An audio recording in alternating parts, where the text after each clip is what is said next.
স্বাগত দীপ্ত সংবাদের সাথে আছে আমি কাজী আসিফুজ্জামান। ভারতের নয়াদিল্লিতে চলছে বিজিবি বিএসএফ মহাপরিচালক পর্যায়ে 4 দিনের সীমান্ত সম্মেলন। গতরাতে শুরু হওয়া এই সম্মেলনে সীমান্ত পরিস্থিতি, পুশিন অনুপ্রবেশ, সীমান্ত অপরাধ দমন এবং দুই দেশের সীমান্ত রক্ষী বাহিনীর মধ্যে সমন্বয় জোরদার নিয়ে আলোচনা হচ্ছে। এবারের সম্মেলনে পুশিন বিশেষ গুরুত্ব পাবে বলে জানিয়েছেন বাংলাদেশের সংশ্লিষ্ট কর্মকর্তারা। এছাড়া সীমান্তে নিরস্ত্র বাংলাদেশিদের হত্যা, নির্যাতন বন্ধ, চোরাচালান রোধ, মানব পাচার প্রতিরোধ সহ আরও কিছু বিষয় স্থান পাবে।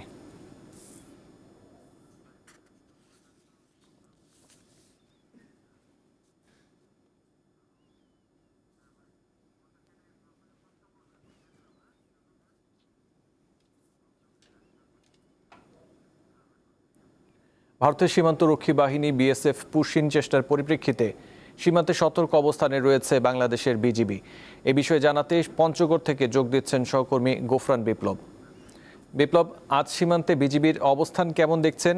এছাড়া আরও নতুন করে পুশিন চেষ্টার কোনো ঘটনা ঘটেছে কি আমাদের জানাবেন।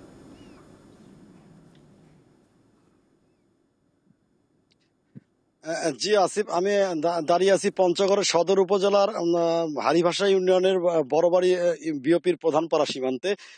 এখানে আসলে আমি এসে দেখতে পেয়েছি যে আসলে এখানে বিজিবি কঠোর নজরদারিতে রয়েছে এবং নতুন করে কোনো এখন পর্যন্ত পুশিনের কোনো ঘটনা ঘটেনি।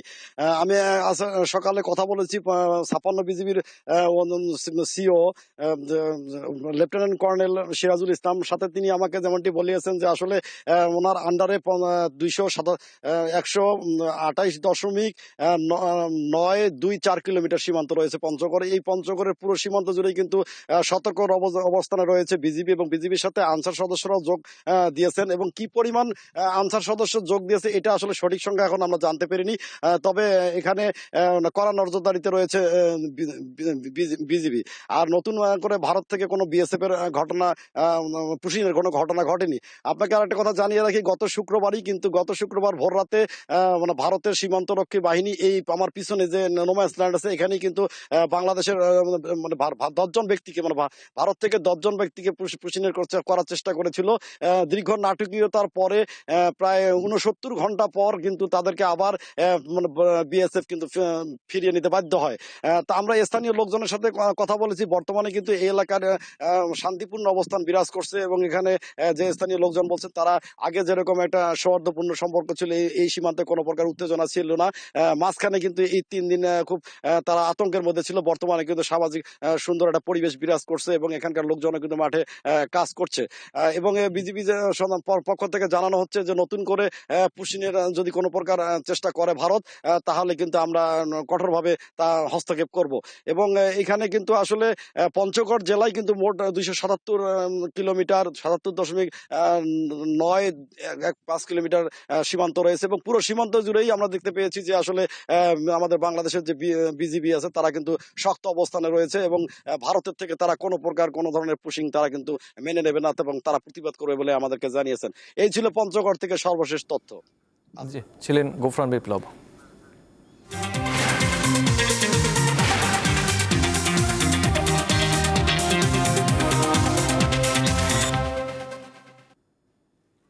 2026-27 অর্থ বছরের বাজেটে অন্তত 25 লাখ নতুন কর্মসংস্থান তৈরির লক্ষ্যে একটি বিশেষ প্রণোদনা ঘোষণা করেছে সরকার।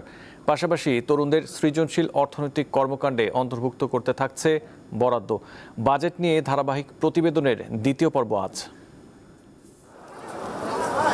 পরিসংখ্যান ব্যুরোর তথ্য অনুসারে দেশে বর্তমানে মোট কর্মক্ষম মানুষের সংখ্যা 7,17,10,000 জন।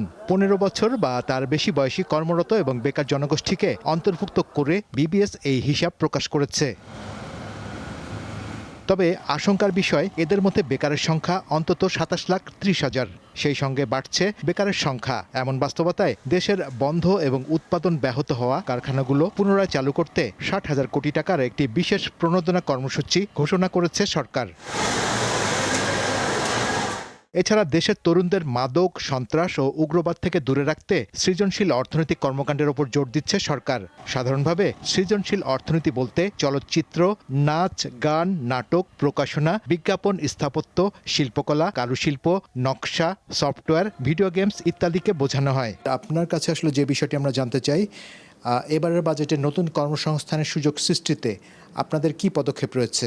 কল্যাণ রাষ্ট্র, শিল্পায়ন, বিনিয়োগ নির্ভরতা, তার মানে কর্মসংস্থানের একটা বড় রকমের পরিবর্তন হবে। কারণ যুব সমাজকে তো কর্ম দিতে হবে, তা নাহলে মাদকাসক্তির এর বিস্তার ঘটবে, অনলাইন জুয়া হবে।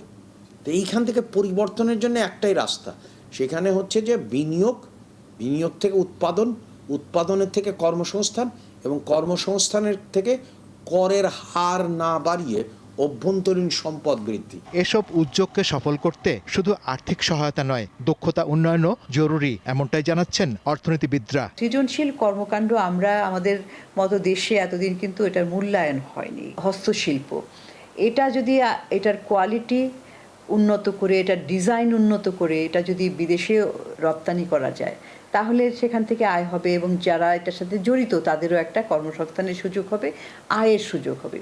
ওই ধরনের সহযোগিতা দরকার। একদিকে আর্থিক বরাদ্দ, অন্যদিকে হচ্ছে যে তাদের স্কিলটা, যার একটু আছে তাকে আরেকটু প্রশিক্ষণ দিয়ে তার মানটা উন্নত করা। বিএনপি তার নির্বাচনী ইশতেহারে সৃজনশীল অর্থনীতি নিয়ে কর্মপরিকল্পনা করার প্রতিশ্রুতি দিয়েছিল। এতে বলা হয় জিডিপিতে সৃজনশীল অর্থনীতি খাতের অবদান হবে কমপক্ষে 1.5% এবং কর্মসংস্থান হবে 5 লাখ মানুষের। শাহরিয়ার ইমন, দীপ্ত সংবাদ, ঢাকা।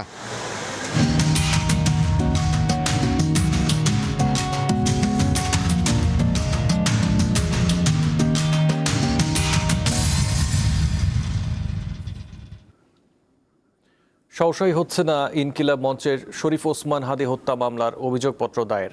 তদন্তকারী সংস্থা সিআইডি জানায় অন্যতম 2 অভিযুক্ত ভারতে গ্রেপ্তার হলেও তাদের ফিরিয়ে আনার পরই বিষয়টি এগোবে, অন্যথায় অভিযোগপত্র অসম্পূর্ণ থাকবে বলে মত সিআইডির। মুখপাত্র শরীফ ওসমান হাদি ত্রয়োদশ জাতীয় সংসদ নির্বাচনে ঢাকা 8 আসন থেকে স্বতন্ত্র প্রার্থী হওয়ার ঘোষণা দিয়েছিলেন। গত বছরের 12 ডিসেম্বর পল্টনে গণসংযোগে যান হাদি।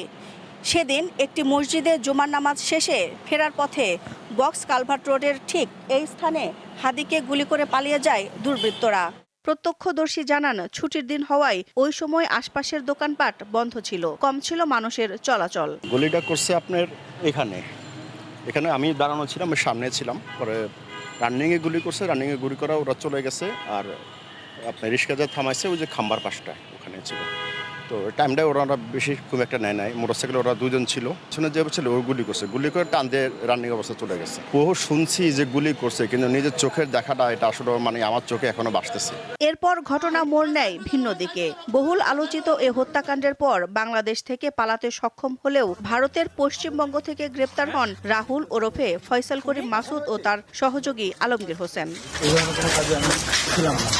হাদি গুলিবিদ্ধ হওয়ার 2 দিন পর হত্যা চেষ্টার মামলা করেন ইনকিলাব মঞ্চের সদস্য সচিব আব্দুল্লাহ আল জাবের। সিঙ্গাপুরে চিকিৎসাধীন অবস্থায় হাদির মৃত্যু হলে মামলাটি রূপান্তর নেয় হত্যা মামলায়। এরপর থানা পুলিশের হাত ঘুরে মামলার তদন্তের দায়িত্ব দেওয়া হয় ডিবিকে। সবশেষ গত 6 জানুয়ারি 17 জনকে আসামি করে অভিযোগপত্র দাখিল করে গোয়েন্দা পুলিশ। কিন্তু মামলার বাদী আদালতে নারাজি দিলে অধিকতর তদন্তের জন্য তা যায় সিআইডির কাছে।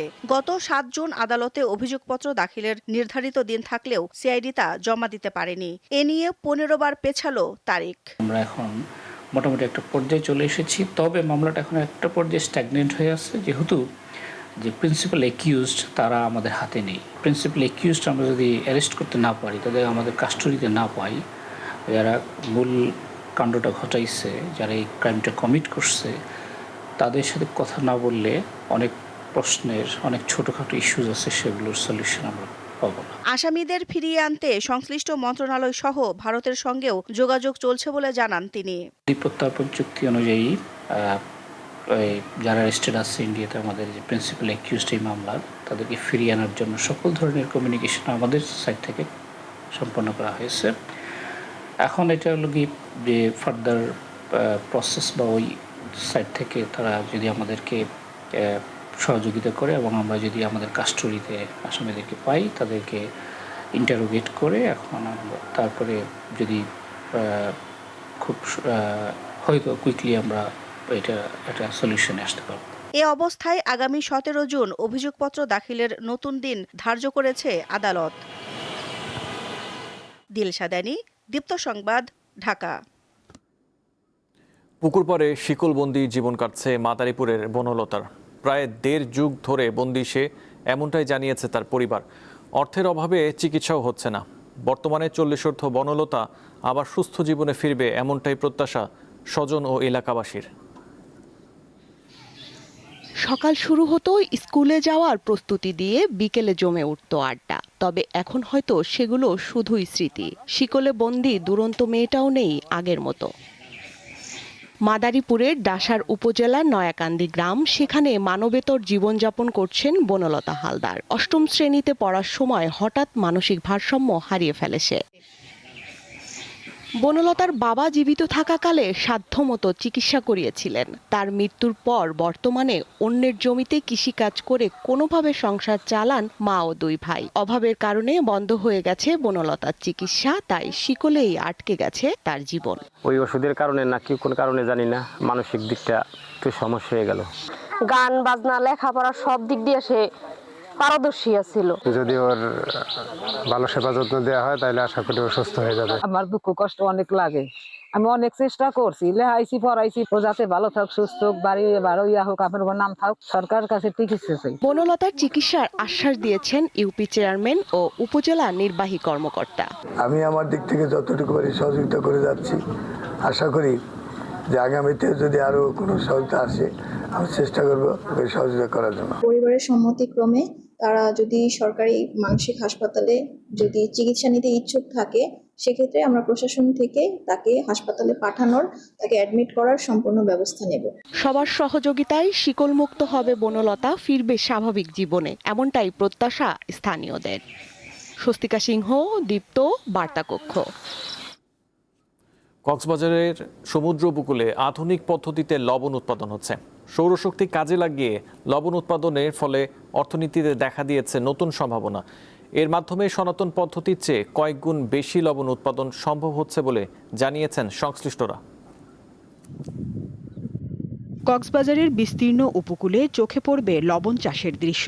লবণ চাষের পুরনো পদ্ধতির বদলে যোগ হয়েছে আধুনিকতার ছোঁয়া। মাঠের পর মাঠ বিছানো কালো পলিথিন, তার ওপর জমে আছে লবণ। অতীতে মাঠের কাদা মাটিতে লবণ চাষ করা হতো, এতে সময় বেশি লাগতো এবং উৎপাদন হতো নিম্নমানের লবণ। কিন্তু এখন কালো রঙের পলিথিন বিছিয়ে ব্যবহার করা হচ্ছে সৌরশক্তি। কালো রং সূর্যের তাপ দ্রুত শোষণ করায় সাগরের নোনা পানি অল্প সময়ে বাষ্পীভূত হয়ে রূপ নিচ্ছে দানাদার স্ফুটিতে। চাষিরা জানান, আগের চেয়ে 2.5 থেকে 3 গুণ উৎপাদন বেড়েছে। কাদা ময়লা না থাকায় বাজারে দামও মিলছে ভালো। এখানে কিন্তু সময় কম, মাটিতে অনেক সময় লাগতো, 1 সপ্তাহ লাগতো, এখানে 3 দিনের মধ্যে হয়ে যায়। উৎপাদন হানির বিষয়ে মনে করেন 350 মন মতো উঠে যদি সিজন চলে। ফলতিনের সুযোগ সুবিধা হইলে কি হইব, কিন্তু ফলতিনের দাম বাড়তি। কক্সবাজারের মহেশখালী ও টেকনাফ উপকূলে পরিবেশ বান্ধব প্রযুক্তির প্রসার লবণ শিল্পে বড় পরিবর্তন এনেছে। সঠিক বাজারজাতকরণ ও সরকারি সহায়তায় অভ্যন্তরীণ চাহিদা মিটিয়ে বিদেশে লবণ রপ্তানি করা সম্ভব বলে জানান এই কর্মকর্তা। 30 থেকে 40% উৎপাদন বাড়ছে পলিথিনের কারণে, লবণটা সাদা হয়েছে, মান বাড়ছে।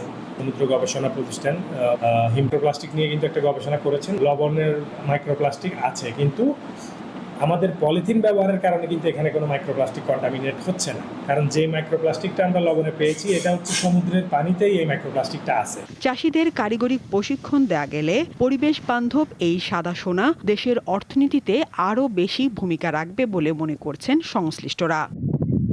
সাদিয়া চৌধুরী, দীপ্ত, বার্তাকক্ষ। আগামী 2 সপ্তাহের মধ্যে ইরানের বিরুদ্ধে চূড়ান্ত বিজয় ঘোষণা করতে যাচ্ছে যুক্তরাষ্ট্র, এমনটাই জানিয়েছেন প্রেসিডেন্ট ডোনাল্ড ট্রাম্প। ট্রাম্প জানান, একটি চুক্তির লক্ষ্যে যুক্তরাষ্ট্র ইরানের সাথে আলোচনা করছে। তিনি দাবি করেন, পরমাণু অস্ত্র না রাখার প্রতিশ্রুতি দিতে রাজি তেহরান। যুক্তরাষ্ট্রের প্রেসিডেন্ট বলেন, আগামী 2 সপ্তাহের মধ্যে যুক্তরাষ্ট্র চূড়ান্ত বিজয় ঘোষণা করবে এবং তখন তেলের দাম খুব দ্রুত কমে যাবে। ট্রাম্পের এই মন্তব্য এমন এক সময় এলো যখন ইরান ও ইসরায়েল পাল্টাপাল্টি হামলা বন্ধের ঘোষণা দিলেও সতর্ক অবস্থানে রয়েছে। এদিকে লেবাননে ইসরায়েলের তীব্র হামলার কারণে ট্রাম্প ও ইসরায়েলের প্রধানমন্ত্রী বেনিয়ামিন নেতানিয়াহুর মধ্যে তীব্র মতবিরোধের ইঙ্গিত পাওয়া গেছে। লেবাননে নিযুক্ত যুক্তরাষ্ট্রের রাষ্ট্রদূত দাবি করেছেন, বিষয়টি নিয়ে ট্রাম্প প্রায় নেতানিয়াহুর সঙ্গে হাতাহাতিতে জড়িয়ে পড়েছিলেন।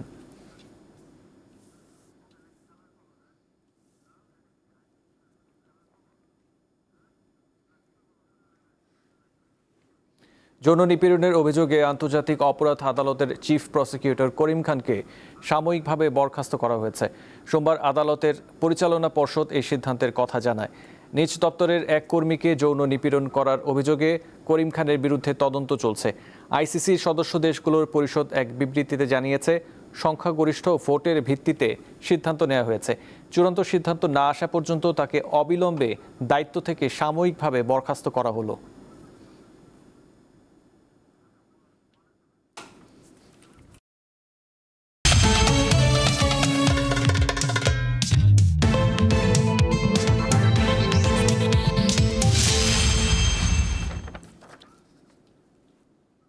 বিশ্বকাপের আগে শেষপ্রীতি ম্যাচে জয় পেয়েছে ফ্রান্স।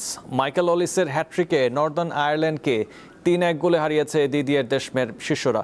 ম্যাচে প্রথম 2 গোলের পর 75 মিনিটে দুর্দান্ত এক বাঁকানো শটে হ্যাট্রিক পূর্ণ করেন মাইকেল অলিসে। নর্দার্ন আয়ারল্যান্ডের হয়ে একমাত্র গোলটি করেন প্যাট্রিক কেলি। তরুণ খেলোয়াড়দের নিয়ে গড়া দলটি লড়াই করলেও শেষ পর্যন্ত ফ্রান্সের শক্তির কাছে হার মানে তারা।